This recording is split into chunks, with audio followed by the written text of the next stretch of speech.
Hello, everyone. We want to give you a warm welcome back. I'm Alex, And I'm Shelena. and this is the fourth episode of um, Why I Love Bedside, where we discuss the turning point from burnout to breakthrough.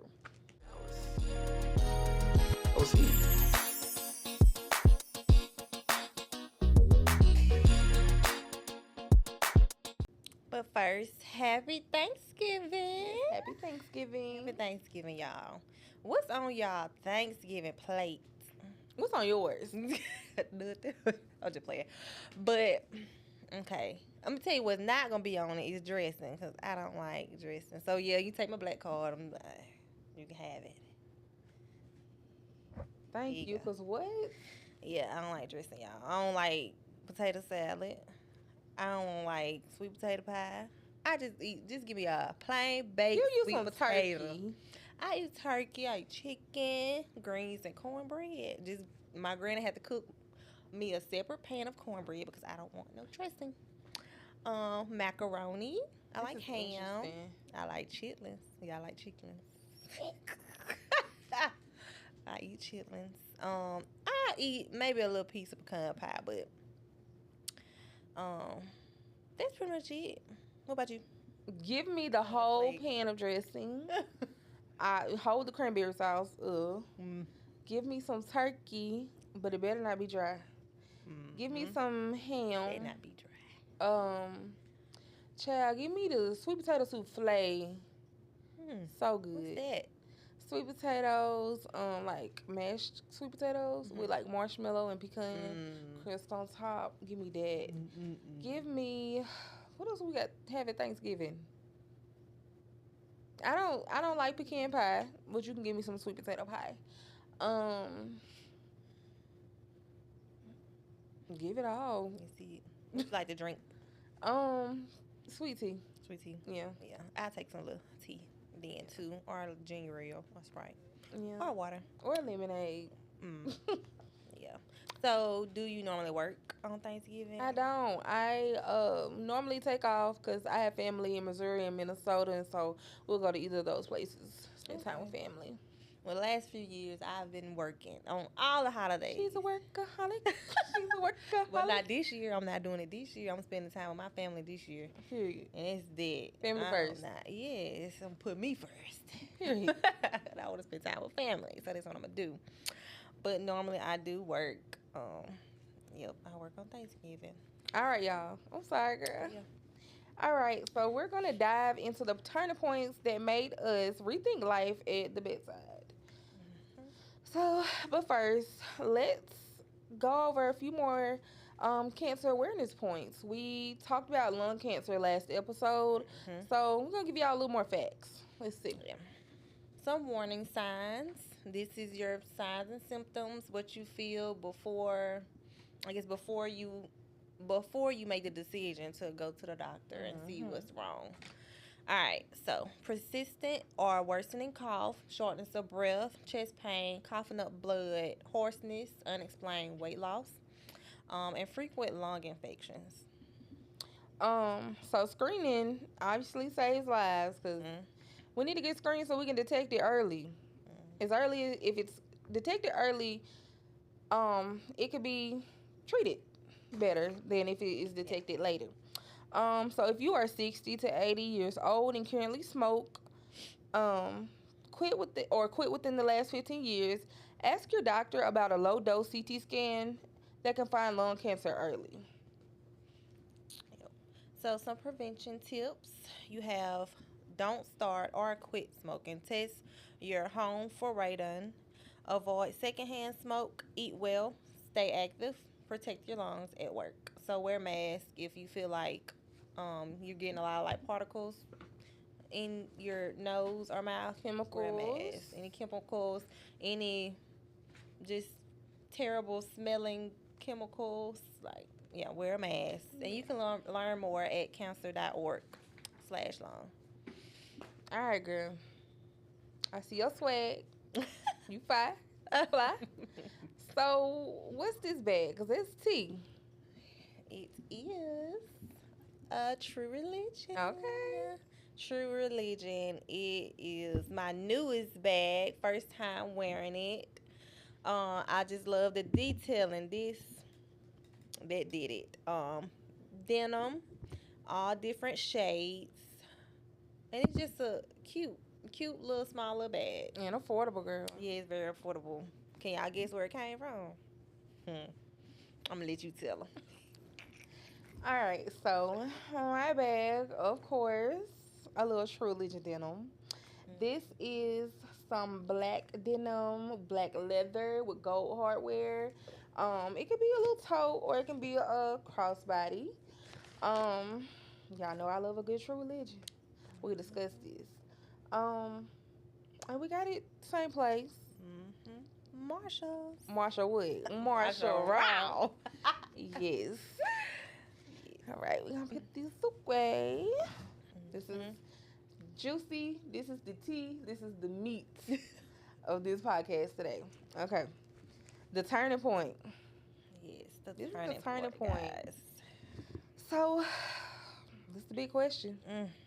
What made you start thinking about leaving Bedside? You got me before I could get you because I really wanted you to go first. I wanted you to go first. Okay. What made me think about leaving Bedside was when I started hating going to work. Because I don't want to hate going to work. Right. I love my job. Well, I did love my job. I love my patients. And I love what I do. And I love caring for people. But not when I'm undervalued and unappreciated. And when I'm disrespected, misrepresented. And I don't feel like I'm heard. And whether that's administration, management, or even disrespect from family members and patients. A lot, I don't want to say a lot, but it is a lot. I don't want to say a lot though, because I feel like this is not a representation of all patients and family members. But some of them can be very, very, very entitled, very rude, very disrespectful. I am not your maid. I am here to take care of you and facilitate the best health and to help you maintain your independency so that when you go home, it's a smooth transition. I am not here to be disrespected, to be called out of my name, to be threatened. I am not here to be almost attacked over a cup of ice. That really... Yeah, tell us about that. That was the turning point when I was almost attacked by a patient over a cup of ice. I'll tell this story. So... Please tell. Okay, so get to work, and I'm getting a report on my patients.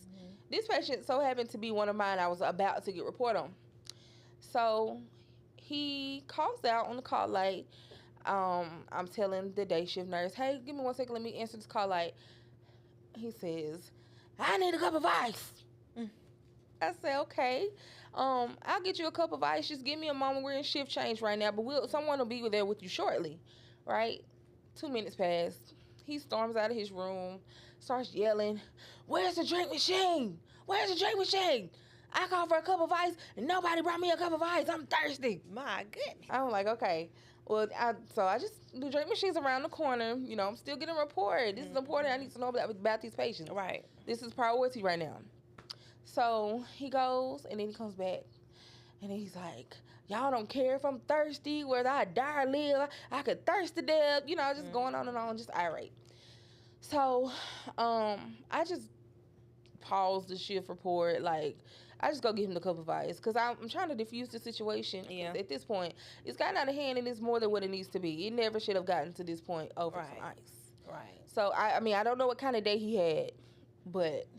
Obviously, you know, this cup of ice is a big deal, so I'm going to get you this cup of ice. And it goes to show that we don't have enough hands there with us. Right. Like, it would be nice to have the extra person right there that's, you know, not doing anything, you know, just chilling at the moment, but everybody is doing something. Everybody's trying to get a report. So just to have an extra couple hands on the floor at that moment to take him a cup of ice, like that would have been very helpful. All this could have been prevented.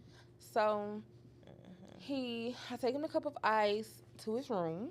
While I'm in there, I go ahead and introduce myself. I'm like, hey, I'm Alex. I'm gonna be your nurse tonight, okay? I don't want you to be my nurse. You're mad at me, and I don't trust you to take care of me. I said, well, sir, I'm not mad at you. We maybe got off on the wrong foot. I got you this cup of ice, but I'm not mad at you, and I'm going to take the very best care of you that I know how. But he declined me being a nurse to him, and he requested someone else. So I said, okay, I can switch with my coworker, and she can be your nurse tonight. So then he says, no, I want to move off the floor. I said, well, let me call the supervisor. Let me see what I can do. Call the supervisor, and I was like, hey, I have this patient. He's requesting to be transferred from this floor to another floor. Supervisor says, no, ma'am, we're full everywhere. He can't go anywhere else. So I let him know that, and he says he wants to talk to the supervisor. I tell him, okay, let me call her back and let her know that you want to speak with her. So, what did she say? I'll be up there when I can. So I told him that. I said, she said she'll be up here when she can. Get up here as soon as she can.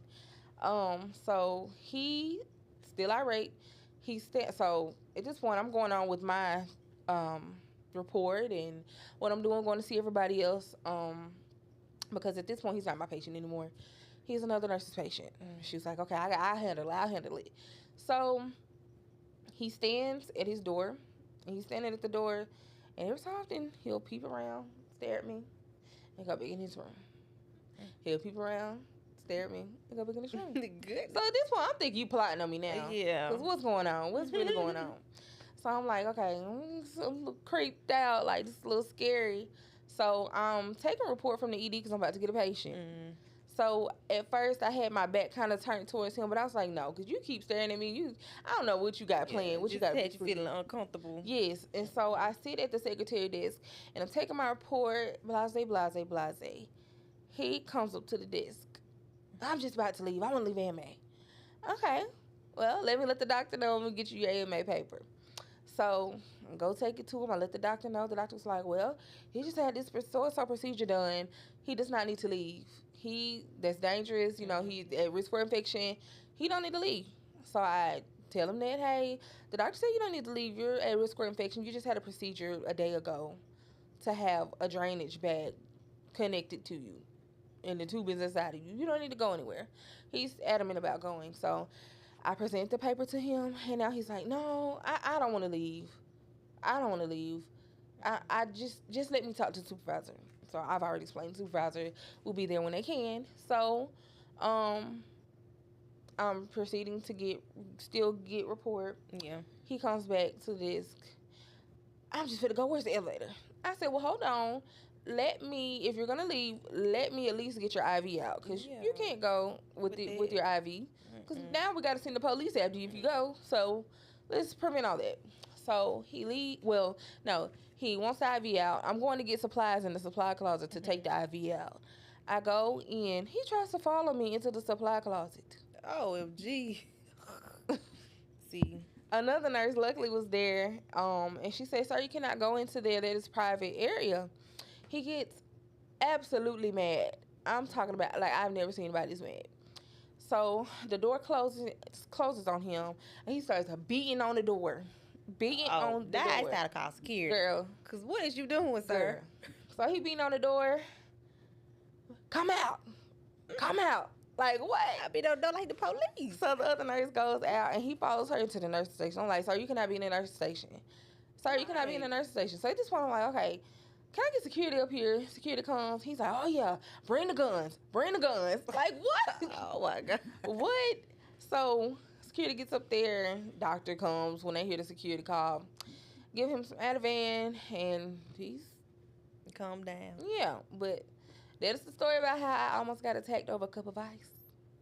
Ativan is a medication that can be given to a patient that's being very combative or very anxious, and they just need something to help calm them down. So we can take better care of them, especially if they're like at a risk of harming themselves or someone else. And most of the time we kind of use that before we put them in like restraints. We'll prefer not to, use restraints. Hold up. We know that you are enjoying this episode, but we would like to stop and say thank you. Thank you for listening, supporting healthcare workers everywhere, and for taking the time to reflect on the journey beyond bedside nursing with us. And if this episode resonate with you, don't forget to like and leave a comment below. And while you're at it, you might as well share and subscribe to our channel because that's how you get your blessing. Yep. And remember, whatever your path, you're valued, your experiences matter, and your journey is worth celebrating. You can follow Why I Love Bedside podcast on all platforms at Why I Love Bedside. Thank you for being a part of Why I Love Bedside. Now back to the episode. But yeah. So that really was the turning point because I did not feel safe. And I did not feel supported because granted, I know supervisors, they have a tough job too because you're managing the hospital. Yeah. But by them not showing up until a code was called, I didn't feel supported because I asked you to please come diffuse the situation Before you had to call a code. Yes. Yeah. And then also I didn't feel supported by the physician because as soon as they get up there, they're like, "Oh, he's this big around. He wasn't gonna do anything." What? Dude. Oh wow. Do you see how many in the media and stuff? Do you see how many nurses are being attacked? That nurse in Florida, was attacked by that patient. It was in critical condition. Yeah. And she bruised up pretty bad. Yeah. That was sad.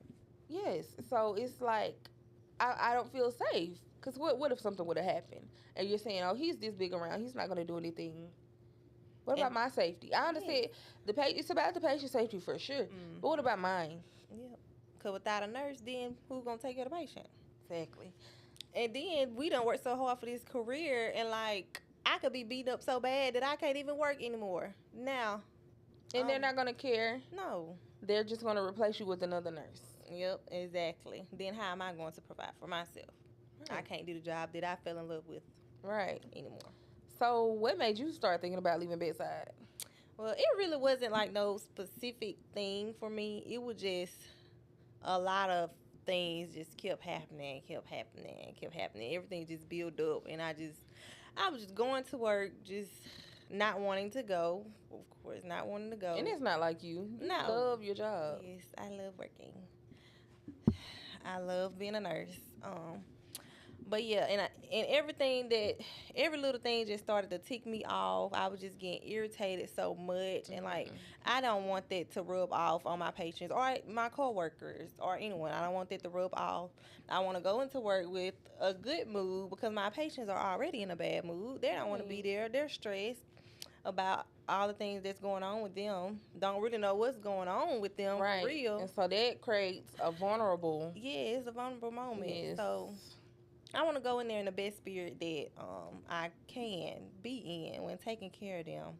I don't want to be sad and depressed and mad because why am I here? And then like I also begin to like questioning like, dang, is this what I'm supposed to be doing? Like, why am I feeling like this? I done worked so hard for this career and like I'm just like over it.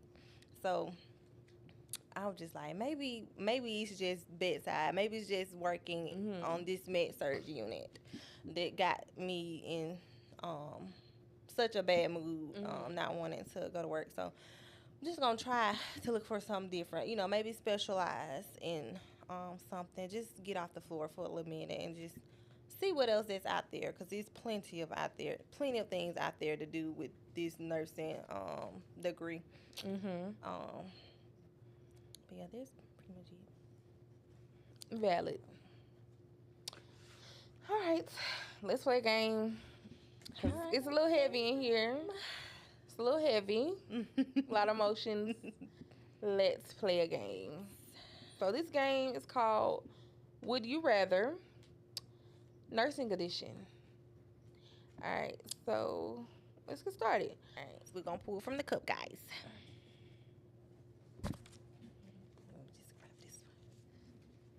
Would you rather have a bed that always squeaks or a chair that always rolls away? Mm. Both of them bad. That's a good one. I don't like no squeaky bed. I take the chair. I take the chair. Okay. Would you rather work 3 12-hour night shifts in a row or 5 8-hour day shifts? Give me them 312s, baby. Let's knock it out. Yeah, What we definitely doing 5 312. for? 5? Mm-mm. No, thank you. I definitely wouldn't mind. Like, I wish they would let us work 8-hour shifts, though. Like, in the Yes. hospital. I know they Yes. do it, like, in a nursing home or a clinic or whatever. But in the hospital, I think that would be so helpful for us to do 8-hour shifts. Because 12 hours is so long. And I feel like that would also prevent a lot of burnout too. Yeah. And you probably could get nurses to come in more if you offer 8-hour shifts Yes, because versus 12 hours. Because when I'm thinking about a 12, I'm like, Ugh. But at 8, I'm like, okay, let's go knock it out. Because that's 2 4s. That's Yeah. 2 4 hours. Yeah, and then it'll go by quick, too. Yeah. Yeah. Yeah. Okay. Okay. Would you rather use a computer check? Would you rather never use a computer chart again or never use a phone again? A computer chart. I need the phone. Period. Need the phone. Sorry. But dang, just imagine going back and Paper having chart. to write everything in Oh, paper girl. chart. I already don't have the best of handwriting. They ain't better read nothing. Oh, girl. It's just tedious with the paper chart. I don't want to do that. Yes. I don't know what would be best, honestly. But I need my phone. I need the phone. So, Need that phone. 'cause I got things to do with people to see. Maybe if we could dictate like doctors do. Oh, yeah. That would be better. But this computer charting still. I gotta have my phone. Explain dictation. I know I mentioned it, but explain it to people. Basically, you actually have dictation on your cell phone where you press the microphone, you speak into it, and it dictates what you want to say and put to type it. It will write it for you. So in the hospital setting, doctors have in their dictation room. They have dictation devices that's connected to the computer with a microphone. They speak into it, and instead of them having to type everything out about their visit with the patient, the computer automatically types it for them, and it saves them time so that they are able to optimize their time and see all the patients they wish to see. Yeah. Okay. Would you rather deal with a difficult patient or a difficult family member? Give me the difficult patient all day long. Yeah. I can deal with the difficult patient because we could get to a common ground. I know why you're difficult. You're sick. Yeah. You are in a vulnerable position. You are sick. You are not yourself. Or even if you are yourself, you don't feel good, and I understand how it feels to not feel good. So I don't know what it's like to be a patient, but I understand how it feels to not feel good. So I can understand and come from that standpoint. But when I am dealing with a difficult family member, that's a no-no because all I'm trying to do is take care of your loved one. I don't have all the answers, but if I don't know something, I'm going to do my best to find out for you. And if I can't find out, then we're going to escalate that, and I'll ask somebody else. Right. But just to be, hounding over me, being difficult, being rude, no. Yeah. And another thing, like, if you're a difficult family member, that also hinders how well that we're able to take care of your family member. Because I can't give your family member all of me. Yeah, if I'm dealing with you too. Yes, I can't have 2 patients. I already got 6 patients over here. Right. And then their family members too. Right. Like, that's too much. Yes. Too much. Would you rather be the nurse who starts the IV or the nurse who gives the meds?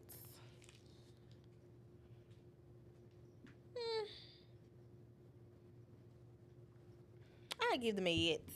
I mean, I done got much better with initiating the IV because this travel assignment, I feel like every shift I had to do 1 or 2 IVs. I would live with bad IVs every shift. So I done got a whole lot better with them. And then we had IV finders. Vein Love finders. them. Yep, yes. The vein finders. My bad. Yeah, those was a blessing. Love them. Very unique devices. I feel like every hospital needs that resource. That's an amazing resource. It is. And a vein finder is really a device that has a light on it, and you put it over the patient's arm, or even sometimes you put it under their hand, and you're able to see veins that you don't see with the naked eye. Yeah. Yep. So This ain't our game, y'all. yes. We're coming to a close, but everyone has their own turning point, and sharing these moments help others feel less alone. Because a lot of times we do feel alone. We feel like nobody understands what we're talking about, and really nobody understands unless they're going But through it those too. who are in that Yep, position, those in the healthcare sometimes you may get discouraged profession. because your family doesn't understand, Mhm. or your um, boyfriend, girlfriend, husband, wife, they might not understand because they're not in the profession, or they're not in the position that you are in. So when you vent to them, oh, you just gotta tough it out, baby. You just gotta just gotta do what you gotta do. But in this day and age, you don't have to do. You don't have to tough it out. And I feel like I'm not gonna do anything that I don't want to do. Yeah, it's nothing that doesn't make Nothing me that I don't have happy. to do, especially Yeah. when it starts to mess with my mental health. Mhm. It's in knowing how it can get, how bad it can get.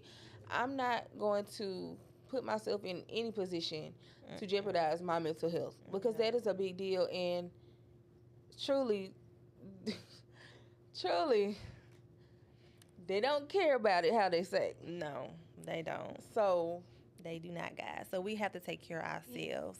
yes, We have to take care of ourselves and take care of our own mental health, and have our mental health days. When it begins to be too much, take a day off. yes, You take that call in. Yes. I'm not a big call in person. Neither. I ain't calling in unless I'm on my deathbed.